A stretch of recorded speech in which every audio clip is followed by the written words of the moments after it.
मैं शुरू करता हूँ बिजनेस इंटरप्रेन्योरशिप है। एज नो दैट हम ये तो हम सब जानते हैं कि बिजनेस तीन किस्म के होते हैं, बहुत सारे स्टूडेंट ने ये डिफाइन भी कर दिया। सोल प्रोप्राइटरशिप, पार्टनरशिप और कॉर्पोरेशन। सोल प्रोप्राइटरशिप वो बिजनेस होता है जिसके अंदर फर्द वाहिद कारोबार की तमाम लायबिलिटीज और तमाम इनकम एंड प्रॉफिट का जो है ना वो उसी में इख्तियार होता है, तमाम इनकम भी उसी की, तमाम प्रॉफिट जो लॉस जो भी कुछ है वो उसी के। इसके बारे में बात करते हैं पार्टनरशिप। पार्टनरशिप कम से कम दो पर ज्यादा से ज्यादा साथ।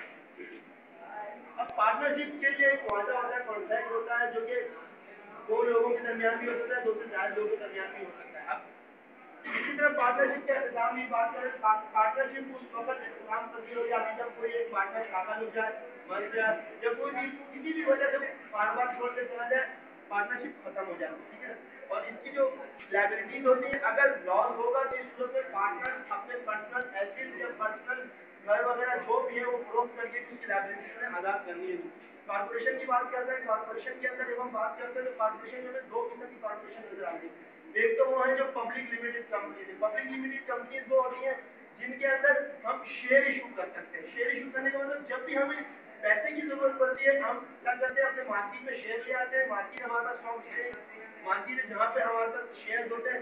अब उसके बाद एक प्राइवेट कंपनी, प्राइवेट कंपनी एक ऐसी कंपनी है जिसमें शेयर इशू भी करते हैं और इसमें जो हमारी तादाद होती है वो भी लिमिटेड होती है। लिमिटेड से बड़ा सिर्फ 50 होता है, इससे ज्यादा अफराद इसमें नहीं आएंगे। अब अक्सर और बेशतर हमारे यहाँ पाकिस्तान के अंदर जो देखा गया, जो प्राइवेट ऑर्गेनाइजेशन है इनके अंदर करीबन ताल वाला इनकी फैमिली है, ये 50 अफराद है जो मिलकर कारोबार कर रहे हैं। इसके अलावा दाऊद चावला है फैमिली, ये भी मिलकर बिजनेस करते हैं। ज्यादातर ये लोग अपने खानदान से बाहर के लोग बीच में नहीं लाते और ये मिलकर इन्होंने प्राइवेट कंपनीज बनाई हुई है और ये कारोबार कर रहे हैं। अब इसके बाद बात करते हैं primary users of accounting information.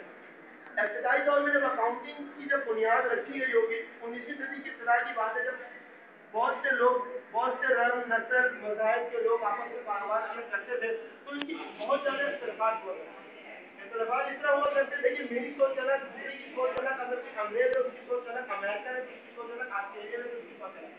तो लोगों ने सोचा क्यों ना एक ऐसा इदारा कायम किया जाए जिसके अंदर हम रहते हुए काम करें, कोई बोर्ड हो, उसको कुछ असूल अकल करें।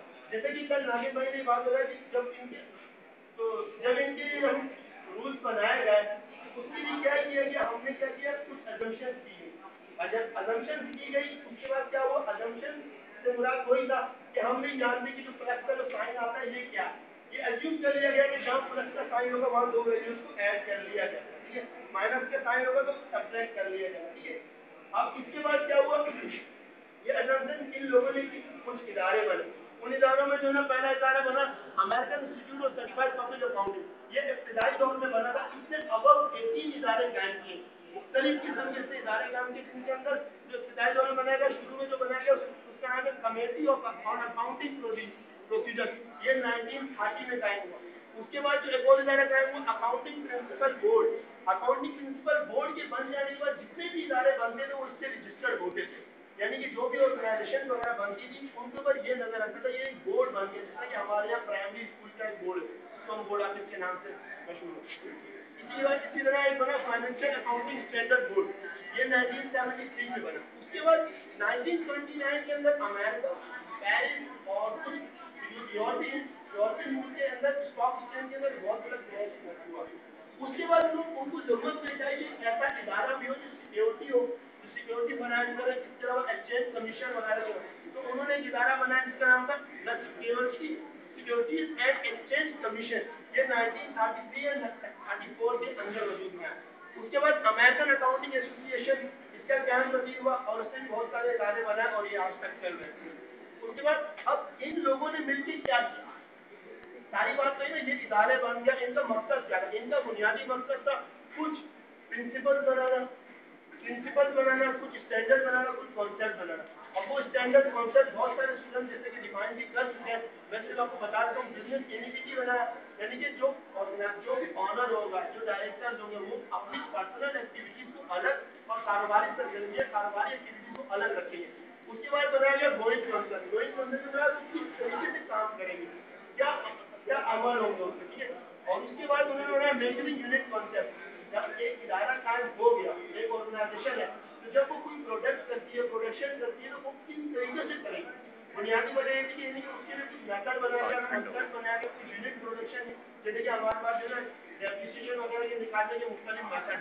उसके बाद हमारे पास टाइम पीरियड है। टाइम पीरियड से मुराद ये था कि ऑर्गेनाइजेशन एक्सरसाइज दौर में जो बैलेंस शीट इंफॉर्मेशन जो इकट्ठी की जाती थी और बनाई जाती थी वो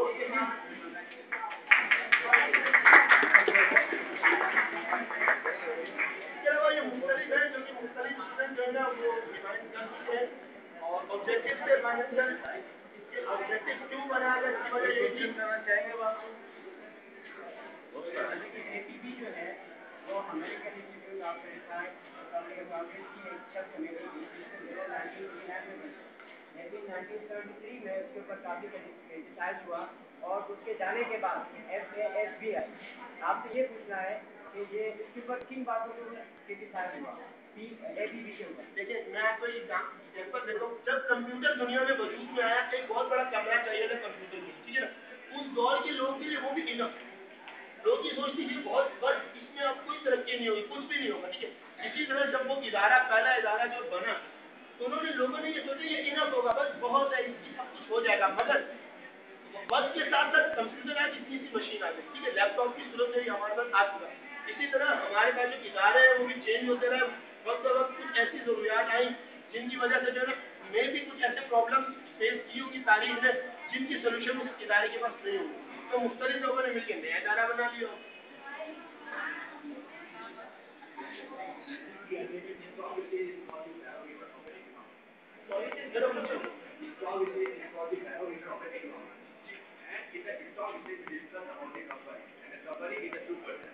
When we discuss about the sole partnership and the partnership, the resource of the sole partnership and the partnership is 98%. We are discussing about the economic as a 2%. Why we are saying the 98% ratio? What is the reason? Actually, second one is that as you discuss about the standard, codes, principles, and management of what is the actually stock exchange जो है वो economical condition ही नहीं है, वो सिर्फ partnership ही नहीं, दो लोग ही नहीं। स्टॉक एक्सचेंज जो है ना पूरे मुल्क की कंडीशंस को बयान कर रहा होता है। in the stock exchange we discuss about the 2%, self corporation. देखिए आपने कहा कि 2% कॉर्पोरेशन स्टॉक एक्सचेंज के अंदर जरूरी नहीं कि हम कॉर्पोरेशन का जिक्र करें, ठीक है ना। स्टॉक एक्सचेंज एक मार्केट है बस और कुछ भी नहीं। वहाँ पे शेयर का लेन देन होता है और वहाँ पे कोई एक्टिविटी नहीं होती। बात सुनो, क्वेश्चन पे क्वेश्चन नहीं दिया जाता, वो अपना आंसर दे दे बस, उसके बाद क्वेश्चन पे क्वेश्चन नहीं किया जाता कभी। और जब कभी आप बाहर भी जाओगे सेमिनार वर्कशॉप में, एक क्वेश्चन जब आप कर लेते हो उसका आंसर आ जाता है, वो आंसर सही है या गलत है, उस पर दूसरा क्वेश्चन कभी नहीं किया जाता, याद रखना। ये जो ऑडियंस बैठे हैं वो आपका क्वेश्चन भी सुनते हैं, वो आंसर भी सुनते हैं। अब इसमें कभी भी दूसरा क्वेश्चन नहीं किया जाता, एक बार क्वेश्चन कर दो, उसने सही जवाब दिया या गलत दिया, वो लोगों तक कन्वे हो गया, लोगों ने समझ लिया उसको कि सही है या गलत है।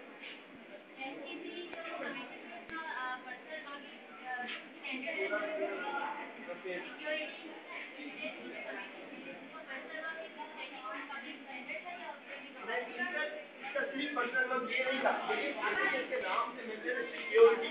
ये सिक्योरिटी इसमें कुछ ऐसे कानून बनाए कि देखिए जैसे कि फॉर एग्जाम्पल इन्होंने एक कानून बनाया कि जो बैंक है ना वो स्टॉक एक्सचेंज में जो है ना वो पैसा इन्वेस्ट नहीं, क्या कर रहे हो कोई बचने वाले हैं वो स्टॉक एक्सचेंज में पैसा इन्वेस्ट नहीं करेंगे, क्योंकि स्टॉक एक्सचेंज को जुए का कारोबार का ऐसा भी कहा जाता है। हमारी उर्दू जबान में पाकिस्तान के अंदर स्टॉक एक्सचेंज को बहुत बुरी जगह भी कहा जाता है, मगर स्टॉक एक्सचेंज एक बहुत अच्छी जगह है। अगर आप सरमायादार हैं, आप पर्सनल अपने पैसे पे बिजनेस करें, आप बैंक से लोन ना लें, आपका पैसा कभी भी नहीं डूबेगा। तो उन्होंने कुछ कानून बनाया, इनका ये मतलब नहीं था कि सिर्फ अकाउंट छोड़ दिया। और सिक्योरिटीज का बुनियादी मकसद ये भी था कि उन्होंने मुख्तलिफ इदारों पर नजर रखी, स्टॉक एक्सचेंज पे नजर रखी, उनकी तमाम एक्टिविटीज पे नजर रखी। आया वो जो 1929 में जो बैड एक्सीडेंट नजर आया उसकी वजूहत क्या थी, ऐसा दोबारा एक्सीडेंट नजर आया जो कि रिसेंटली हमारे पाकिस्तान में भी हमने एक एक्सीडेंट फेस किया है जो कि 15,000 अब हमारी स्टॉक एक्सचेंज क्रॉस कर चुकी थी, मगर ये एकदम 5,000 पे। तो आज हमारी पाकिस्तान की कमीशन कमेटी बैठी हुई है, इस पर डिस्कस करेंगे बुनियादी वजूहत क्या है।